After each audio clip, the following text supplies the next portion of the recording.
From Washington, I'm Christopher Cruz.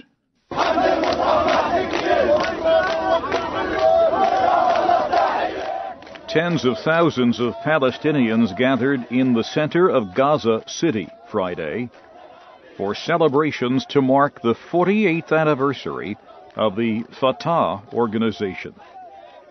The political group was created in 1965 by Yasser Arafat, the Palestinian leader at the time. Friday was the first time Fatah supporters had gathered in the area in such numbers since the competing Islamic group Hamas seized control of the Gaza Strip in 2007. Fatah leader and Palestinian President Mahmoud Abbas spoke to the gathering on television from his headquarters in the West Bank town of Ramallah. He called for Fatah and Hamas to work together to achieve Palestinian national goals. In Iraq, Sunni Muslims are again demanding an end to poor treatment. There were large Sunni demonstrations Friday in Fallujah, Tikrit, Ramadi and Mosul.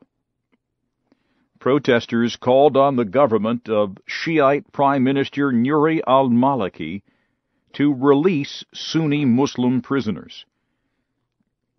Sunni protesters also gathered in Baghdad Friday, where Shiite clergyman Moqtada al-Sadr met and prayed with Sunnis at the city's Abdul Qadir al-Gailani religious center.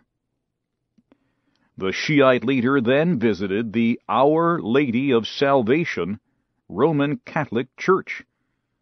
That Christian religious center was the target of a deadly attack in 2010. NATO forces have begun arriving at Incirlik Air Base in Turkey, where they will operate Patriot missiles that can stop air attacks. The Patriot missiles will be placed along Turkey's border with Syria. They should be in operation by the end of this month.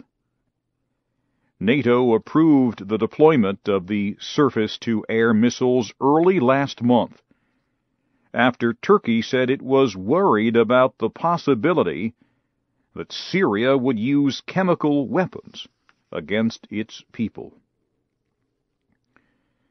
President Omar al-Bashir of Sudan and President Salva Kiir of South Sudan are meeting with the Ethiopian Prime Minister.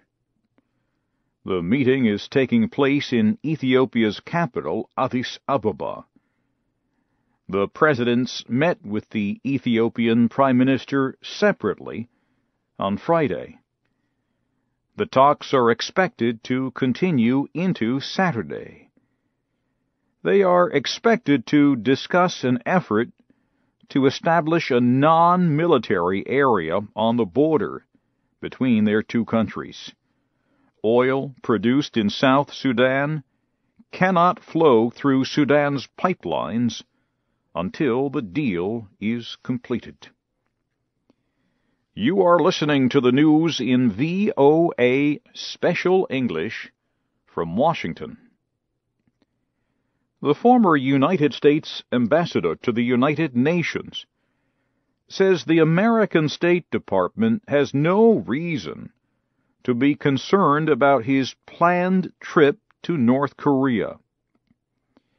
Bill Richardson told the television program CBS This Morning that he and the chairman of the internet company Google will be on a private humanitarian visit to North Korea and will not be representing the United States. Friday, a State Department spokeswoman said this is not the right time for Mr. Richardson and the Google chairman to be going to North Korea. She says officials have told the two men directly about their concerns. Burma celebrated its 65th anniversary of independence from Britain on Friday. Burmese state television showed thousands of members of the military taking part in the Independence Parade north of Rangoon. The celebration happened on the same day as government airstrikes against rebels in Kachin State. Cambodia's National Election Committee says exiled opposition leader Sam Rainsy cannot run for office or even vote. An election official told reporters Friday that candidates from the new opposition Cambodia National Rescue Party would be allowed to run in parliamentary elections. But he said Mr. Rainsy could not be a candidate because Cambodian law does not permit people found guilty of a crime to be involved in elections. Mr. Rainsy's supporters say the charges against him are political. The next president of South Korea has met with a representative of Japan's new Prime Minister Shinzo Abe. President-elect Park Geun-hye met Friday in Seoul with former Japanese Finance Minister Fukushiro Nukaga. Ms. Park said she hopes the two nations will build trust and a close relationship as new governments take office. Relations between the two countries have often been tense because of memories of Japan's occupation of the Korean Peninsula, territorial disputes, and other issues.